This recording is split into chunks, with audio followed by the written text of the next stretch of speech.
Alors c'est à n'en pas douter l'élection de Trump, qui évidemment a surpris beaucoup de monde, moi aussi sur le plan général, mais également dans la mesure où c'est un dérégulateur au moment où la profession de l'intelligence artificielle au niveau national, international, etc.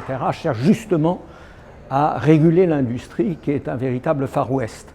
Et donc l'élection de Donald Trump risque de contrecarrer cet effort international de réguler l'industrie de l'IA. On a eu l'impression, en tout cas en 2024, que les événements géopolitiques s'accéléraient, qu'on était sur une accélération notamment au Moyen-Orient des événements. Est-ce que vous observez la même chose dans votre domaine, dans l'intelligence artificielle? Est-ce que le déploiement s'accélère dans le monde?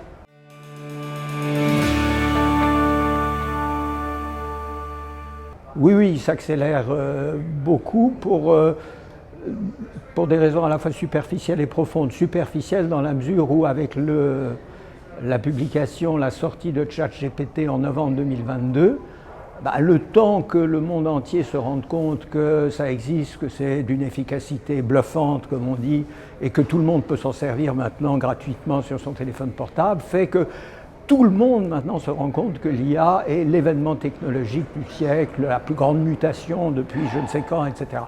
Mais aussi parce que, effectivement, du fait de cette vague de popularité qui a alerté donc les pouvoirs publics, les grandes organisations, etc., le mouvement en matière de recherche et d'application s'est amplifié.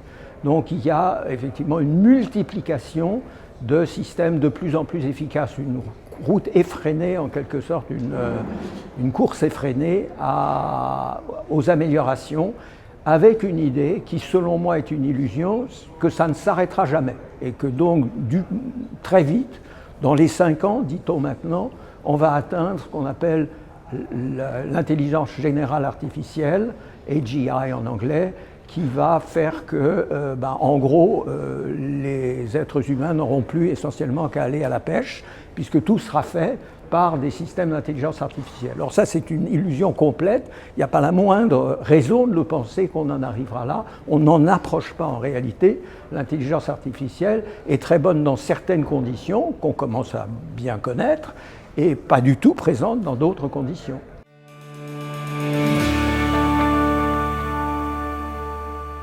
Alors, par exemple, pour prendre des choses très simples qui ne vont pas chercher très très loin, on s'aperçoit que les systèmes qui sont censés être miraculeux en matière de traduction, d'écriture, etc., sont en fait très insuffisants. C'est-à-dire qu'ils font quelque chose d'intéressant, mais qui ensuite doit être repris par l'être humain, la plupart du temps, et que dans cette reprise par l'être humain, on perd parfois plus de temps qu'on en a gagné en mettant ChatGPT dans le coup.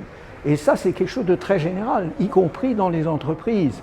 Il y a des statistiques qui nous disent que grâce à ChatGPT, les autres systèmes d'intelligence artificielle générative, on va économiser un temps fou, que les employés qui s'en servent gagnent beaucoup de temps par rapport aux employés qui ne s'en servent pas. Oui, mais c'est regarder juste un petit bout du processus, c'est-à-dire juste le moment où on demande à ChatGPT de vous proposer un plan de cours, une note de lecture, un compte-rendu médical, etc. Mais l'ensemble du processus, lui, n'est pas nécessairement du tout accéléré.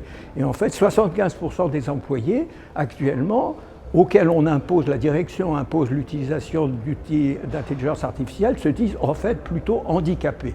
Donc, disons qu'il faut équilibrer le discours ultra optimiste par un discours un petit peu sceptique, prendre un petit peu le recul, etc. Alors il y a ça évidemment, mais il y a aussi le fait que dans beaucoup de nos activités humaines ordinaires, la manière dont nous gérons notre vie, la manière dont nous gérons les situations auxquelles nous faisons face, l'intelligence artificielle n'est nulle part. C'est un non-starter, comme on dit en anglais.